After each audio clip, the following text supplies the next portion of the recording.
Saiu ontem, né, uma matéria no Valor Econômico fantástica, mas falando de um ponto muito crítico, né, para a gente, que é a instalação do Comitê Gestor do IBS, que está previsto para essa sexta-feira, né?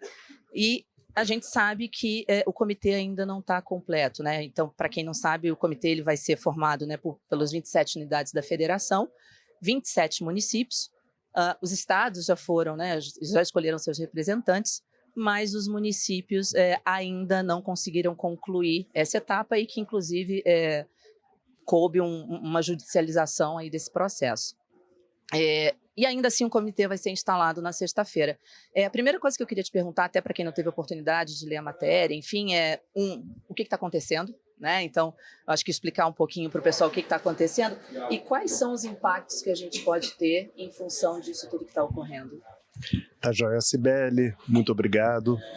Queria agradecer a todo mundo que está ouvindo o painel 2, que é o melhor painel desse horário. Exato, se alguém tinha dúvida, eu acho que agora né, um representante qualificado o melhor painel. Essa dúvida. Kali, obrigado pelo convite, Cibele. De fato, eu fiquei 2 anos no governo, né, na Secretaria da Reforma Tributária. Saí no finalzinho do ano, após a aprovação da Lei Complementar 214. Agora estou com o meu próprio escritório, Lora Advogados. E tive essa mudança de perspectiva, né? Porque eu desenvolvi toda a minha carreira no setor privado, aí fiz essa passagem pelo governo, né, para essa missão específica da reforma, e agora volto ao setor privado de novo. Então está muito interessante essa mudança de perspectiva. Tem inclusive uma pergunta sobre isso. Depois a gente conversa mais sobre isso. O Comitê Gestor do IBS, ele, como eu comentei no Valor, ele é uma peça fundamental da reforma tributária. Por quê? Porque o Comitê Gestor é o órgão que centraliza estados e municípios e que ele viabiliza a interface única do contribuinte com a administração tributária do IBS. E aí as vantagens são inúmeras, né? Então, primeiro, desde o mais básico, que é cadastro único, basta o CNPJ, não tem mais inscrição estadual, inscrição municipal, nem nada disso. Tudo bem que tem o desafio do CNPJ alfanumérico que está aí, né? Que a gente vai conversar também. Mas um cadastro único, uma apuração consolidada de todos os estabelecimentos da empresa. Então não tem mais aquilo de você fazer uma apuração em cada estado, gerar crédito de um lado, débito de outro, toda aquela dor de cabeça do ICMS vai embora. A tecnologia, né, um portal único de acesso, então você vai conseguir fazer a apuração diretamente no portal do contribuinte, ainda não tem nome, mas vai ser um portal único de acesso do contribuinte. Lá, além das informações do IBS, você também vai ter as informações da CBS, do IVA federal, e o Comitê Gestor é central nisso tudo. E mesmo após o lançamento, no processo de fiscalização, ele também vai coordenar os fiscais, também vai organizar o auto de infração, enfim. Um outro aspecto importantíssimo, né, que eu estava quase esquecendo, na devolução de créditos. O Comitê Gestor é central para a devolução de créditos, então a ideia é que ele sirva como uma espécie de banco dos estados ou do contribuinte, dependendo da perspectiva, em que você vai pagando o tributo ao longo da sua cadeia produtiva, esse dinheiro fica numa nuvem administrada pelo Comitê Gestor, como se fosse uma conta IVA, uma conta vinculada àquele contribuinte. E quando você acumula, porque você exportou, ou porque você está numa fase de investimentos muito pesados, né? Ou que você tem saídas com alíquotas menores do que as da entrada, você vai acumular crédito, você vai ter um botão lá no sistema que você vai poder apertar e solicitar o ressarcimento, em média até 60 dias, no protótipo do sistema que o SERPRO apresentou tem um botão, então me perguntaram se isso vai funcionar ou não. Primeiro que eu sempre falo, se isso não funcionar, falência da reforma tributária, que é o coração. E segundo, tem um botão lá que você aperta e reave esse dinheiro. Para isso funcionar, o Comitê Gestor precisa estar de pé, né? Ele consegue fazer essa administração e não repassar o recurso para o ente federado até que ocorra o consumo final. Então ele vai ser muito poderoso, vai ser grande, vai ter uma gestão de recurso financeiro gigantesco, deve ser aí o top 5 bancos do Brasil. Né? R$1 trilhão. Ou mais, né? Se você considera todo o fluxo, talvez até mais. Né? A gente tem uma aposta corrente lá, eu apostei com a PI, de quanto que seria o float do Comitê Gestor. Né? Não posso revelar detalhes, senão vai estragar a minha aposta. Exato. Mas né, a gente fez essa brincadeira. Falei, poxa, quanto que vai ter de rendimento financeiro fazer a votação. Dentro do Comitê Gestor, né? Porque vai ser algo realmente bastante poderoso. O que está acontecendo agora? Eu estou um pouco como espectador aqui, né? Estou com base em informações públicas. Tem essa disputa entre os municípios com relação à representatividade do comitê gestor. Já se fez um comitê gestor super parrudo do ponto de vista de governança, 54 representantes, 27 dos estados, 27 dos municípios. Na época da emenda constitucional foi uma confusão de como que os municípios indicariam. Ficou 14 de um jeito, 13 do outro, mudou. E agora, para nossa surpresa, foi judicializado isso, né? Então, vamos ver, espero que eles se acertem. Se não se acertarem, espero sim que o comitê gestor seja instalado pelos estados. Porque precisa ser instalado, precisa abrir a conta dele, precisa receber o aporte da União. Mas né? o fato de ter a instalação não significa necessariamente que o comitê vai poder começar a operar, ou significa? Significa. Estando instalado, ele pode, por exemplo, designar as funções dentro dele, as diretorias que ele tem especificadas. Ele pode contratar um prestador de serviço, né, de sistemas. Exato. Porque hoje... Sistema de apuração. Exato, porque hoje o que a gente tem, como é que está a dinâmica funcionando, né? A Receita Federal estava indo super bem, agora teve a greve, então também é um desafio na Receita Federal. Mas a Receita tem uma parceria histórica com o SERPRO, que é a empresa pública desenvolvedora de sistemas, está avançando muito bem. Eles já estão há mais de um ano desenvolvendo sistemas operacionais. Mesmo antes da lei complementar estar aprovada, isso já estava em andamento. O Marcos Flores está liderando esse esforço pela Receita. Muito bem. E o comitê gestor ficou para trás. Por quê? Porque ele não foi nem instalado. Né? Então, por exemplo, que empresa pública estadual que ele vai usar? Vai usar estadual? Será que ele vai embarcar no SERPRO? Né? Não é mais fácil? Não é mais eficiente? Mas como é que fica a questão da tecnologia? Quem vai ser dono da tecnologia? Então, essas discussões são urgentes e precisam ter o comitê instalado. Tá? Eu acho, aí é uma questão de achismo mesmo, né? Que quanto mais tempo passa, mais o comitê gestor vai ser induzido a embarcar na solução do SERPRO. Tá? Por uma questão muito prática de tempo, custo e tudo mais. Então eu acho que a tendência é essa. Daniel, eu estava aqui pensando, enquanto você falava, que essa questão, por exemplo, do comitê gestor, quando a gente para e pensa que o IVA foi dual justamente para poder abarcar os interesses dos estados, municípios, né, e federal, ainda assim a gente tem ruído, né? Tem, né, Kali? Mas a gente combinou que eu ia te perguntar, né? Não, o convidado vai fazer uma pergunta super difícil sobre o split. Não, tá bom. Uma pergunta sobre o split eu sei. Quem não sabe, gente, a gente fez um podcast muito legal, que é sobre split payment, está lá no YouTube da UV, que a gente tem essa brincadeira interna de fazer perguntas para o Daniel, que ele fala que faz perguntas muito fáceis. Não, difíceis. As mais difíceis. Sem dúvida, eu acho que o nosso IVA dual, que é a parcela federal, CBS, com a Receita, e a parcela subnacional, IBS, com o comitê gestor, veio para solucionar o problema da autonomia federativa, né? Da quebra da autonomia federativa. Então, o comitê gestor ele organiza os estados e municípios, mas mantém a autonomia federativa do ponto de vista constitucional, vamos dizer assim. Só que essa organização dentro do comitê gestor é difícil, né? Pensa que você, né, sei lá, você é o governador de um estado, um secretário da fazenda de um estado qualquer, e tem total controle sobre o que acontece, sobre o seu Tribunal Estadual de Contas, sobre o seu ICMS, se você devolve o crédito, se você não devolve o crédito, né, se você dá um benefício ou não dá um benefício. De repente, tem um arcabouço regulatório muito mais rígido, né, que te amarra muito mais na sua gestão do seu tributo estadual, a sua principal fonte de receita estadual, que é o ICMS, e você tem que seguir uma série de regras alinhadas com os outros estados. Claro que do ponto de vista da reforma tributária esse é um dos maiores ganhos institucionais para o país, mas quando a gente tenta exercitar um pouco a empatia e se colocar no lugar dos caras, é sempre uma tensão, sempre tem resistência. As pessoas não querem abrir mão das suas competências, não querem abrir mão de poder, não querem abrir mão de recurso, não querem abrir mão de orçamento. Então é difícil, é muito difícil.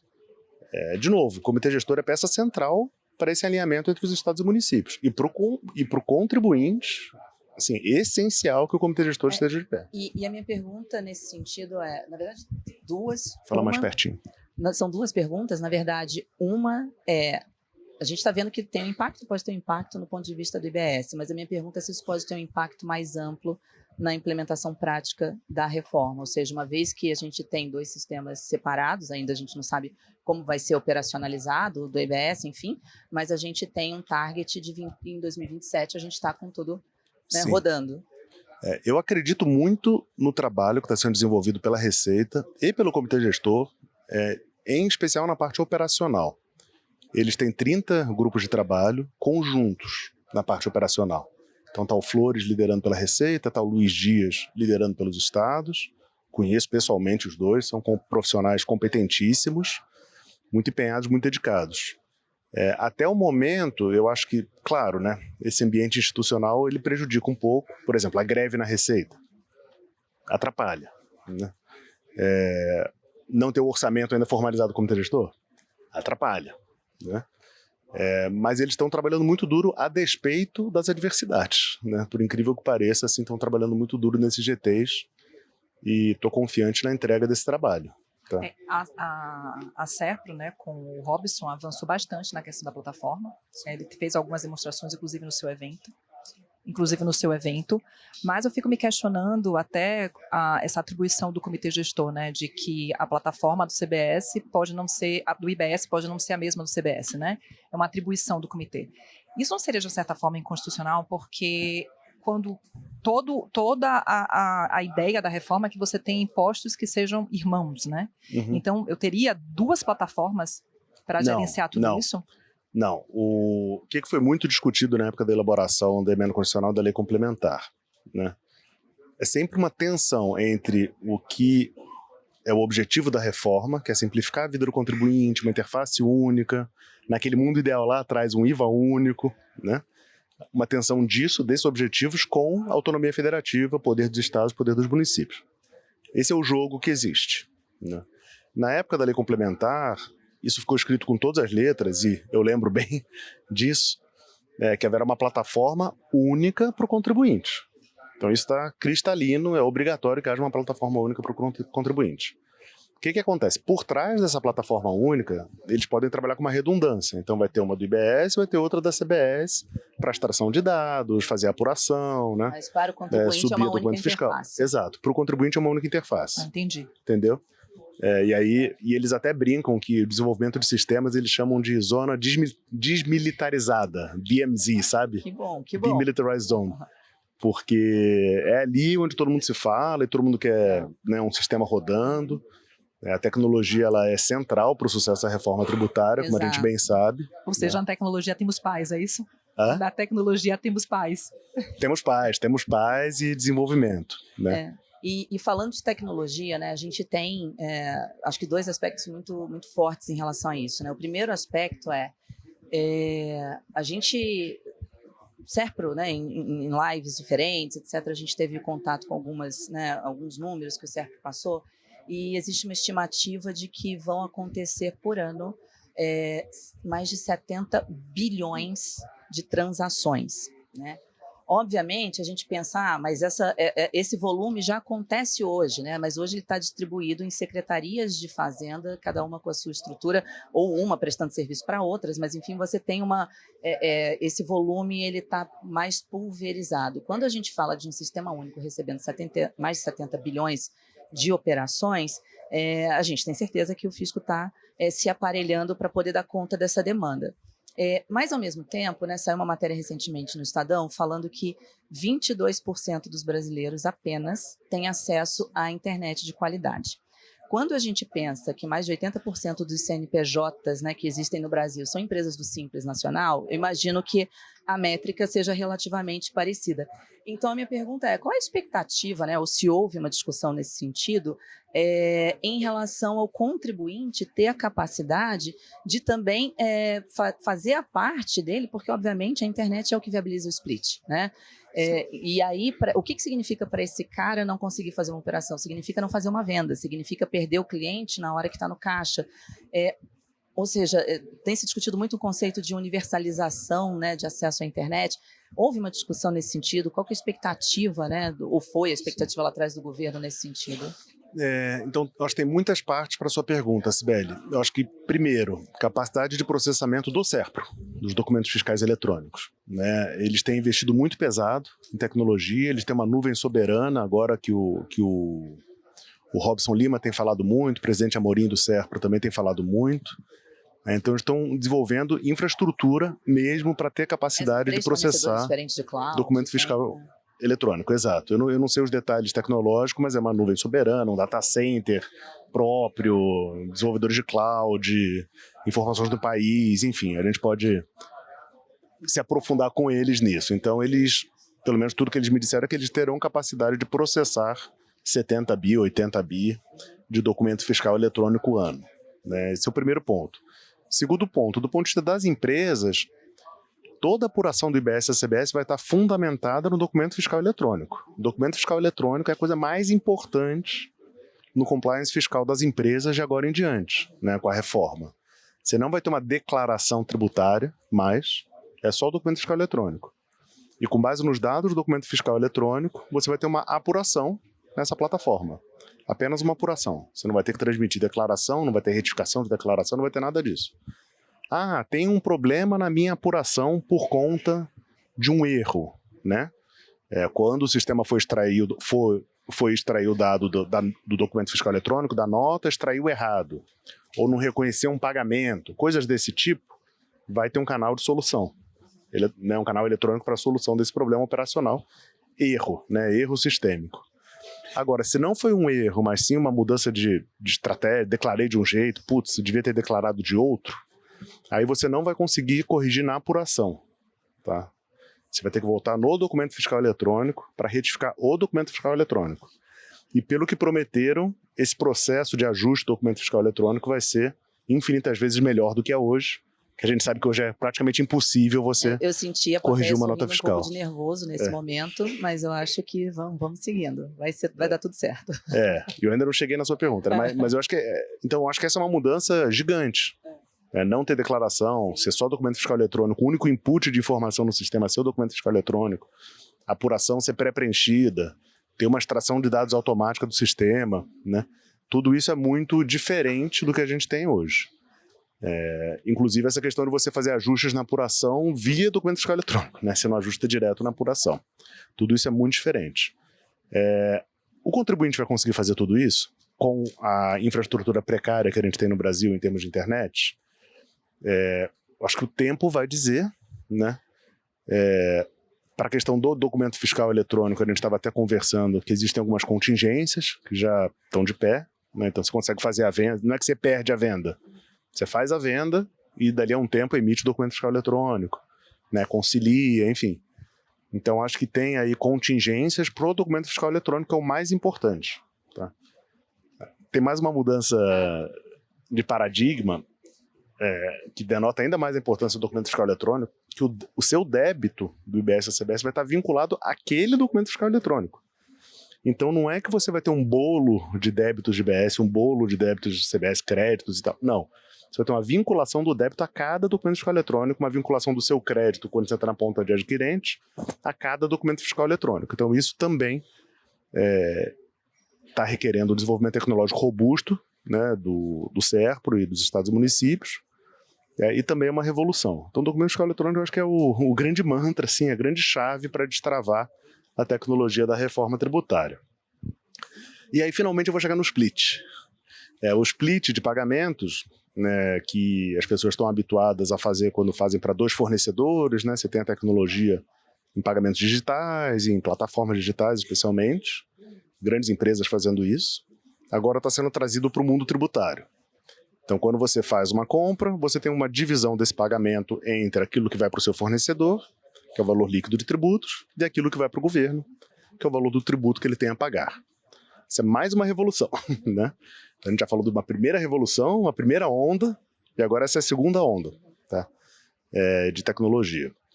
O split, ele como eu estava comentando, uma segunda onda. Então, primeiro tem que estar tudo isso de pé, documento fiscal eletrônico, vinculação do débito à nota, apuração pré-preenchida, extração de dados, sistema, etc. Tem que estar tudo isso funcionando para o split ser acoplado nesse sistema. Ele ainda não foi acoplado na plataforma do SERPRO, por exemplo, nem nada disso.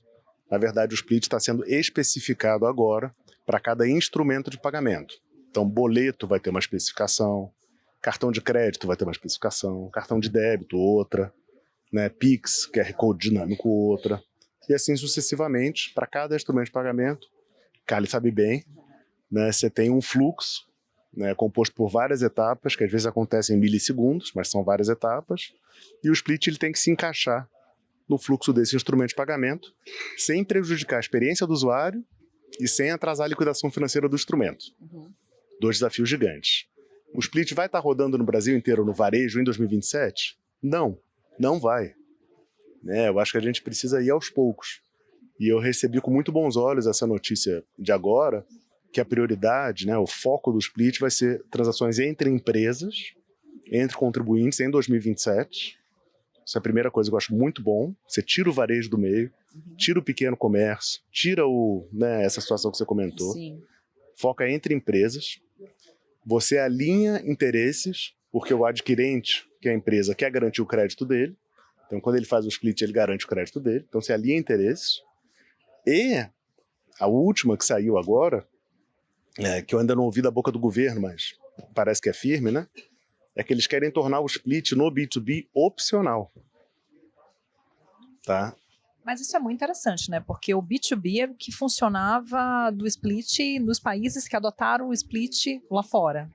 E aí vem uma preocupação quando a gente está falando desse ponto de internet, porque já temos esse problema na emissão de nota.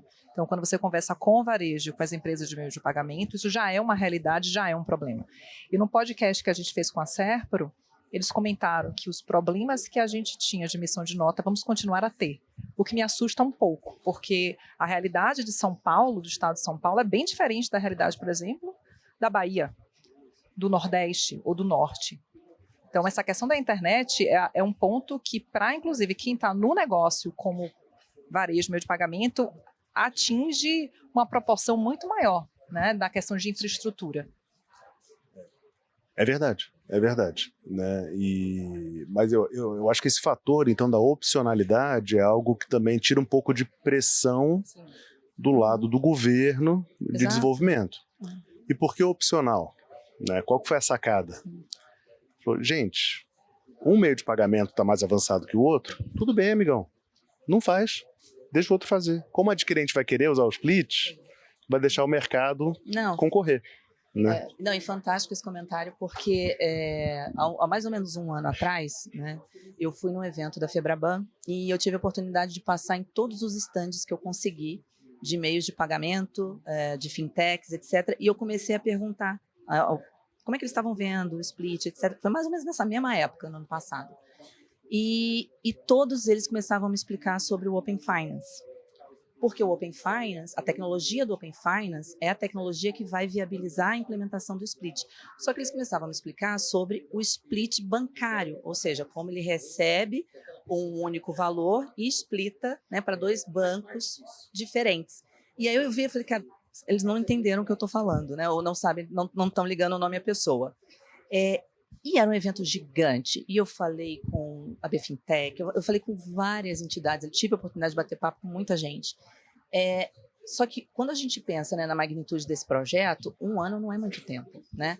Então, eu queria até perguntar para vocês dois, né, Cali, sobre o ponto de vista da WLF, eu não expliquei, desculpa, no começo da WLF, né, o grupo que Cali é presidente, é Women Leaders in Fintech. Então, existe uma variedade gigante de fintechs, empresas de meio de pagamento que estão atuando ou ainda não estão atuando em relação ao assunto reforma.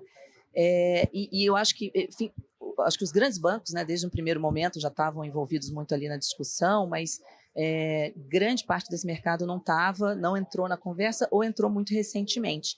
E a minha pergunta era no sentido de se em um ano foi tempo suficiente e se houve desenvolvimento suficiente no sentido de trazer essas pessoas para a conversa, para poder operacionalizar isso, né? Porque são justamente as pessoas que vão operacionar essa tecnologia. Independente da questão de custo, tem a questão de entendimento, de viabilidade, de como colocar em suas diversas plataformas.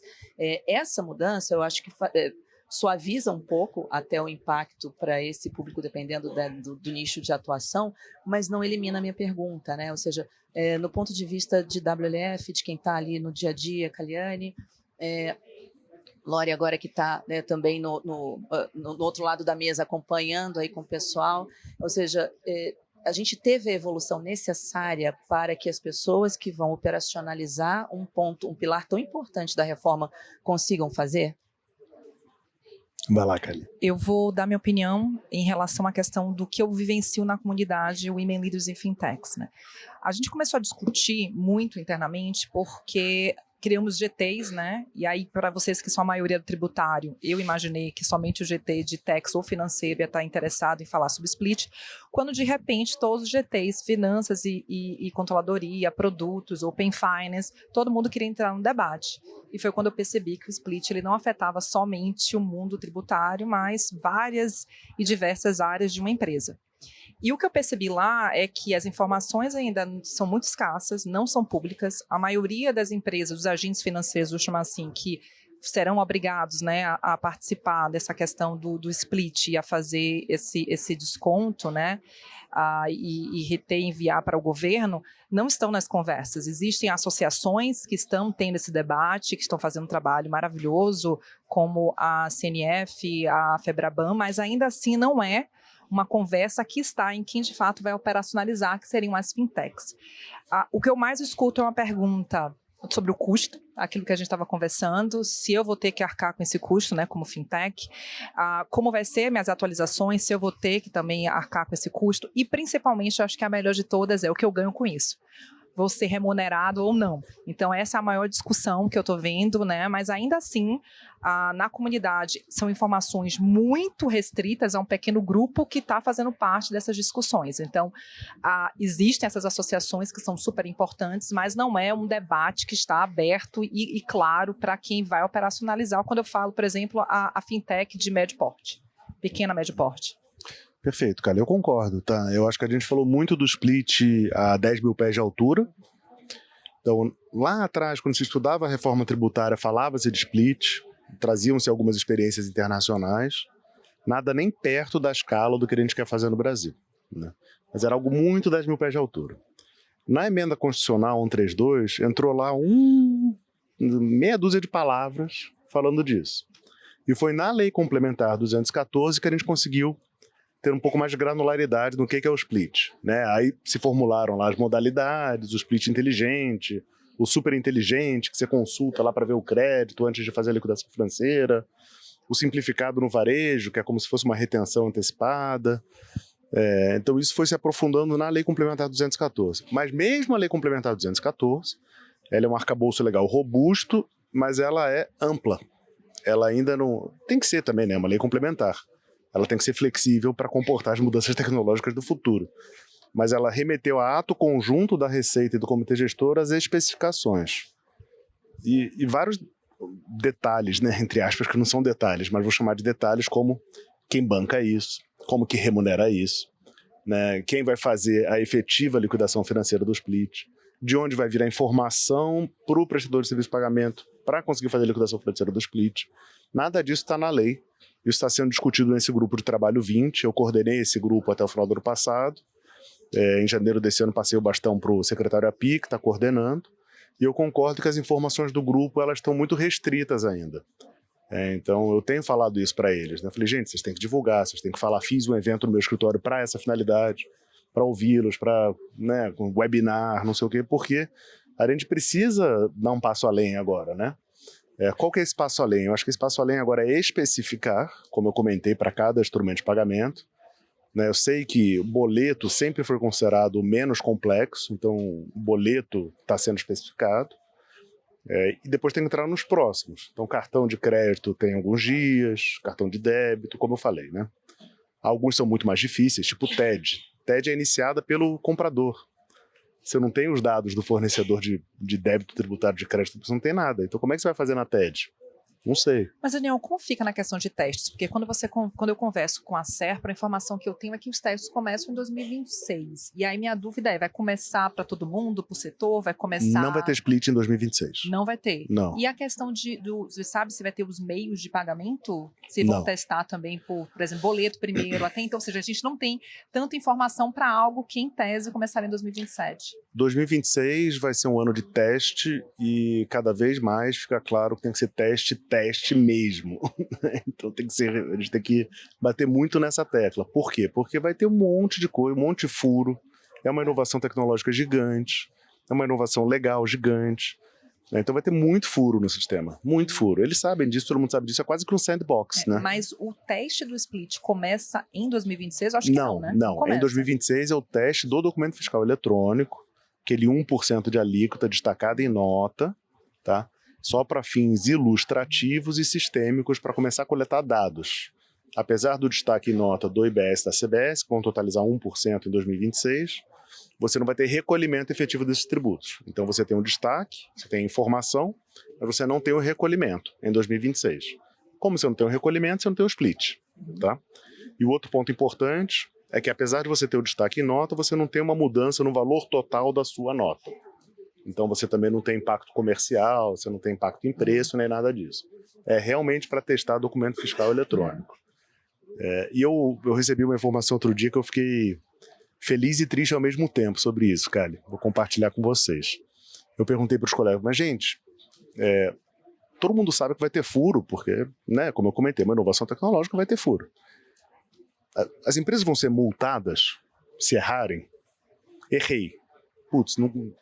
Me falaram, não, a gente não tem intenção de multar as empresas. Né? Era uma conversa informal isso, a gente não tem intenção de multar as empresas. Falei, ufa, que bom, né, não sei o quê. Por que a gente não tem intenção de multar as empresas? Porque se elas não estiverem fazendo isso, elas não estão faturando, elas não estão emitindo. Então elas têm que estar adaptadas para emitir documento fiscal eletrônico, destacando IBS e CBS, senão elas não estão faturando.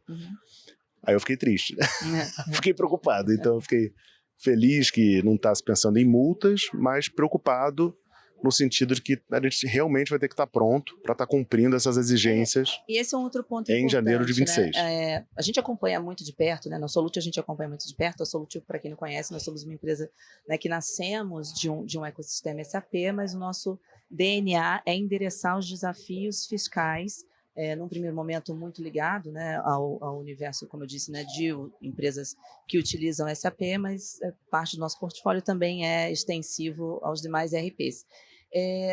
E uma coisa que eu comecei a perceber em algumas empresas, né, a gente tem conversado com muita gente, falando de apuração dos novos tributos, falando de análise de impacto, né, simulação de impactos, de um ponto de vista fiscal e de um ponto de vista financeiro. Né? No primeiro momento, todo mundo foi olhar o ponto de vista fiscal, vamos simular a alíquota, e depois começaram a falar, cara, tá bom, mas e o caixa? Né? Como é que isso vai, como é que descasa, como é que a gente tem impacto no próprio preço líquido durante o período de transição, etc.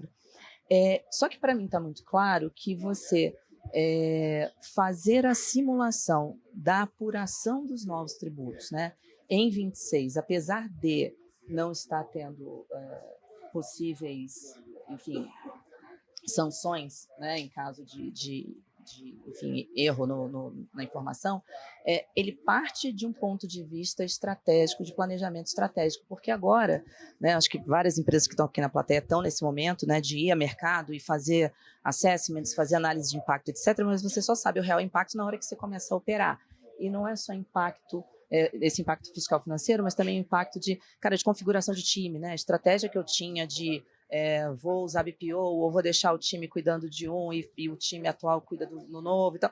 Cara, você só sabe se deu certo na hora que você começa. E eu não imagino que ninguém vai deixar 2027 para começar a fazer isso. Então, eu vejo, né, que parte dessa estratégia de teste, ou seja, né, teste para quem é de teste, vamos fazer teste, eu vejo a apuração dos novos tributos, né, soluções para isso, como parte dessa estratégia. Kali, você tem, como é que é a sua visão nesse sentido? Você também tem atuado e falando muito em empresas nesse sentido, bastante. Né? Eu só vou voltar um pouquinho aqui na questão do split, só para fazer um ponto com o Daniel. Eu acho interessante que essas informações das discussões que estão tendo, né, são feitas junto com o GT, elas venham, porque no setor financeiro vai sofrer mais ainda do que qualquer outro setor, porque além da reforma, que você tem que se adequar, split, caixa, etc., você está mexendo no modelo de negócio da empresa. E aí você está criando até uma nova linha na DRE de receita, se você de fato for remunerado por isso. E eu fico imaginando como é que deve estar para essas empresas, como é que eu faço meu budget? Eu considero o quê? Eu considero o quê no meu headcount? Porque aqui eu estou de fato influenciando o modelo de negócio. E sem informação. Então é isso que eu tenho cada vez mais as pessoas do WLF me perguntando sobre esse ponto, como fica? Uma derivada disso, né? Quem faz antecipação de recebíveis. Como é que fica a antecipação de recebíveis pós-split? Você tem um tanto lá que está travado para o tributo. Vai perder 20%, 25% do volume passível de antecipação. Também é uma receita core das empresas financeiras. Então, sem dúvida, eu acho que tem repercussões comerciais gigantes para o setor e para as empresas que vão usar a funcionalidade também, mas principalmente para o setor financeiro. Eu concordo. Né? É aquela coisa, quando você acha que que não pode piorar, piora, né? Piora para alguém sempre. Mas voltando à sua pergunta, Cibele, que eu acho que casa muito com esse tema. E que é uma pergunta, assim, super interessante, porque eu tenho visto muitas empresas preocupadas com a questão da calculadora. A Juliana Azobaran fez um painel aqui antes, que ela falou sobre isso, sobre a questão do motor também, mas aquela brincadeira, né? Jogo é jogo, treino é treino. E eu acho que vamos passar por diversas modificações, inclusive até escassez de bons profissionais no mercado, que ela até comentou que já é uma realidade. Então, quando você pensa comento isso nas minhas reuniões, as pessoas acham que eu estou ameaçando, que é papo de comercial. Não é, gente. É uma questão matemática, assim. Não exatamente. Então, você vai ter que ter os bons profissionais no seu time, que é o que você quer, e ao mesmo tempo você vai ter 2 sistemas. Você vai estar num período de transição que vão estar funcionando e que aí você tem decisões para tomar, se vão ser os 2 times que vão estar fazendo essa apuração, né? O seu time vai estar fazendo essas 2 apurações ou se você vai contratar algum PPO, né? Para tratar do regime antigo.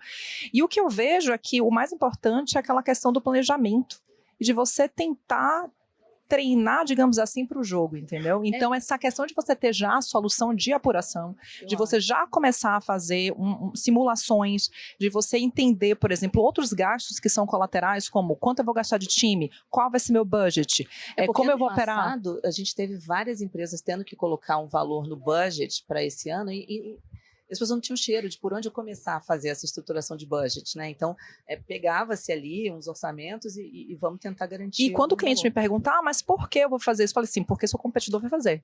E aí ele vai estar na sua frente. Então, aqui é uma questão que foge todo o âmbito, digamos, tributário, ele vai para um concorrencial e negocial. Então, você tem que preparar a sua casa, porque por mais que você não tenha um gasto tributário, você vai ter outros gastos que vão afetar o P&L da empresa. E no final das contas, o que conta é o lucro, né? Super expressivos. E por isso eu acho, né, que é extremamente estratégico você fazer isso, porque a gente sabe que a gente tem uma série de áreas sobrecarregadas. Aliás, né, todas as áreas das empresas, de um modo geral, estão com um workload de trabalho muito grande, né? Especialmente as áreas de tecnologia, em relação ao orçamento, em relação à mão de obra. A gente tem CNPJ alfanumérico acontecendo, que concorre muito com o orçamento e headcount, né, para os times ali se dedicarem a projetos. A gente sabe que são projetos super delicados, que têm uma pulverização gigante de informação dentro da companhia, né? A gente está falando de dados mestres da companhia. Isso é muito relevante quando eu olho sob um ponto de vista sistêmico.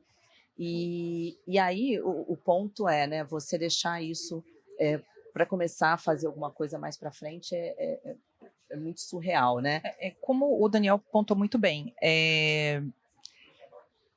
treino, né? O teste vai errar, as empresas vão errar. Então, se a gente pode. Exatamente. Se a gente já pressupõe que o próprio governo, que está estudando isso há anos, vai também ter os seus erros e que é normal, porque a gente internamente não vai ter. Exato. Então, acredito que vai ter muita coisa, inclusive até com essa apuração pré-assistida, porque eu vou ter que ter um time de conciliação, como é que eu vou fazer isso? Vai vir uma ferramenta tecnológica que vai me ajudar, porque, querendo ou não, eu fico brincando, né, que antigamente era o lançamento para homologação.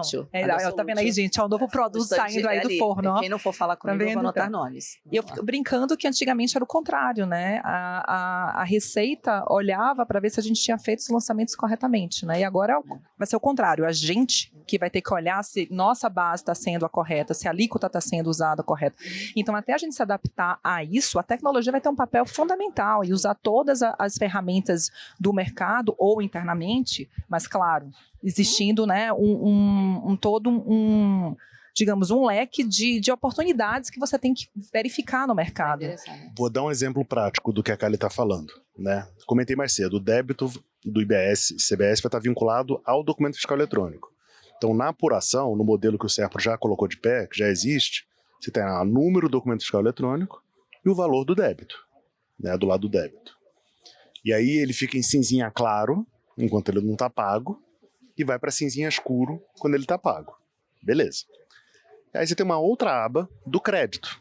O crédito, quando você está como adquirente, também está vinculado a um documento fiscal eletrônico.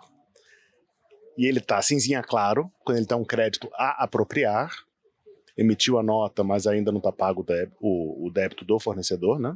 Então é um crédito a apropriar, e depois ele vira cinzinha escuro, que é crédito apropriado. Nessa movimentação, essa é uma conciliação nova.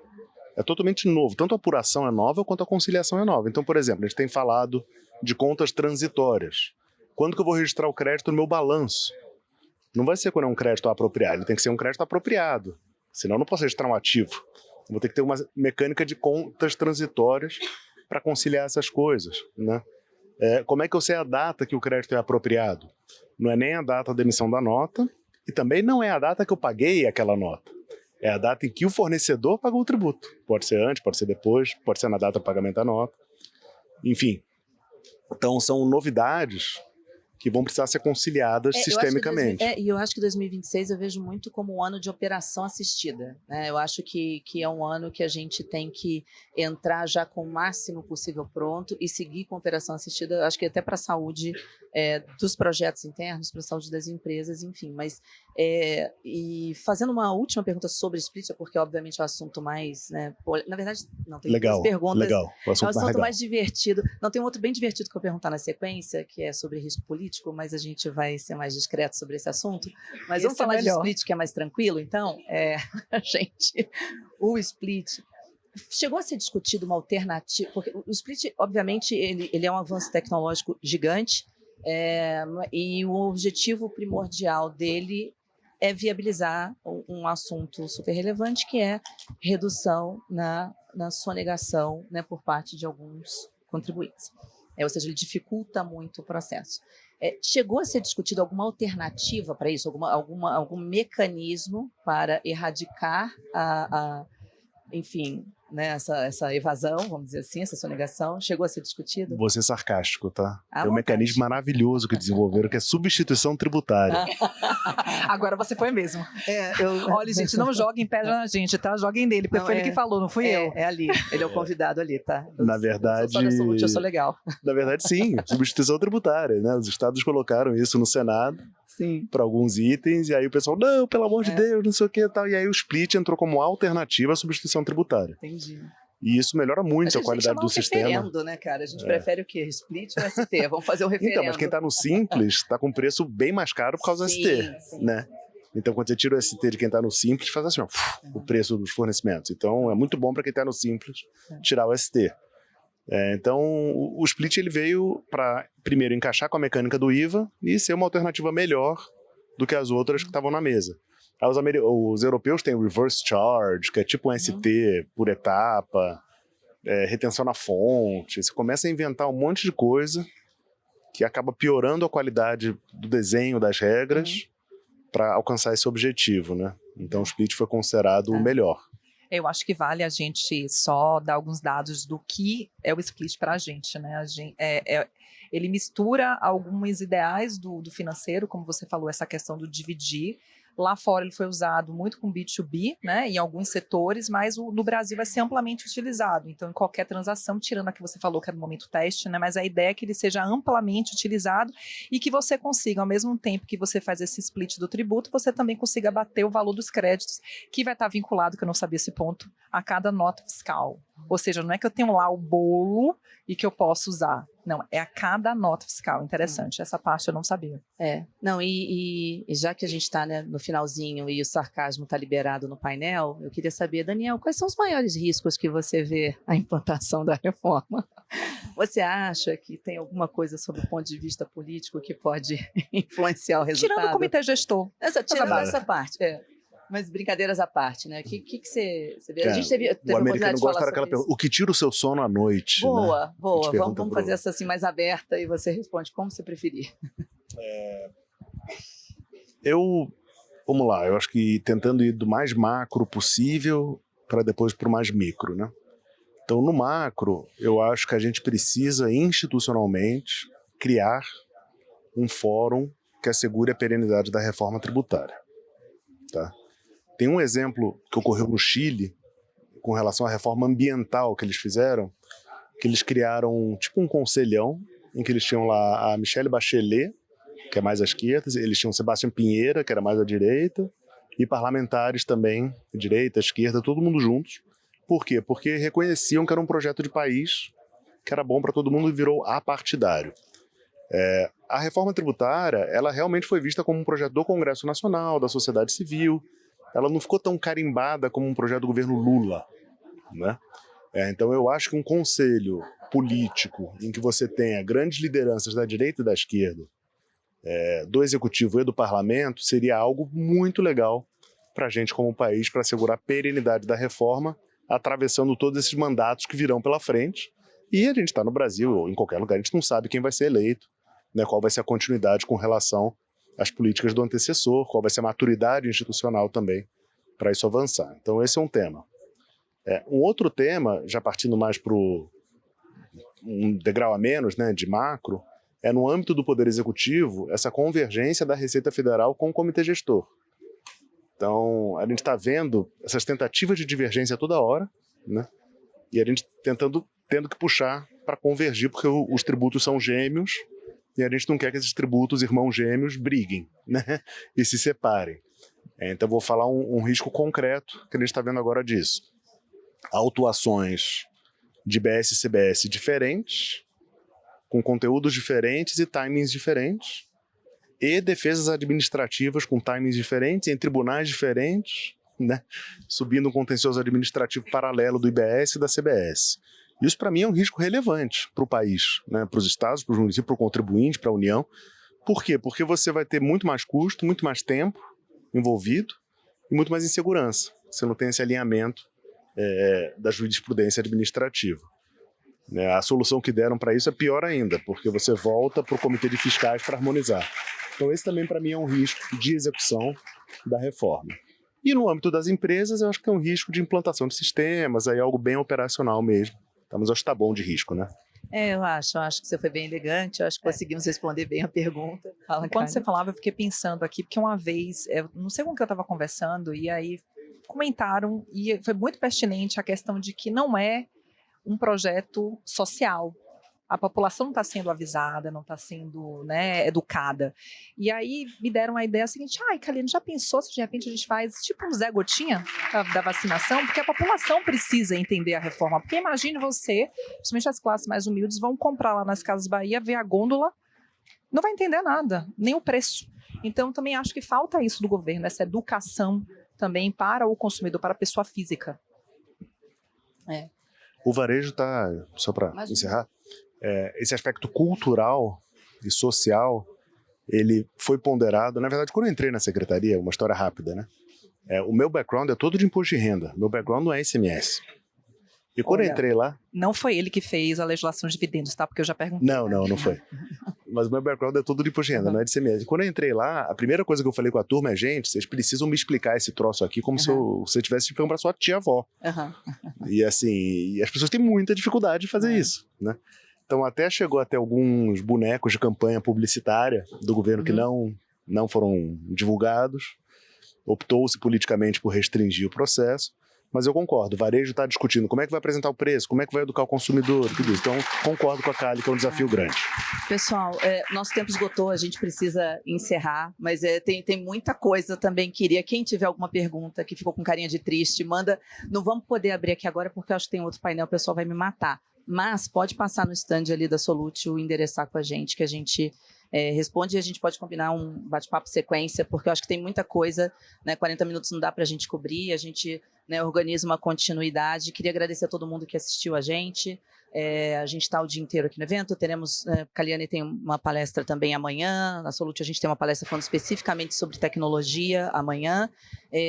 Aguardo vocês também, e obrigada mais uma vez pela atenção, os amigos queridos que Muito estão aqui. obrigada, gente.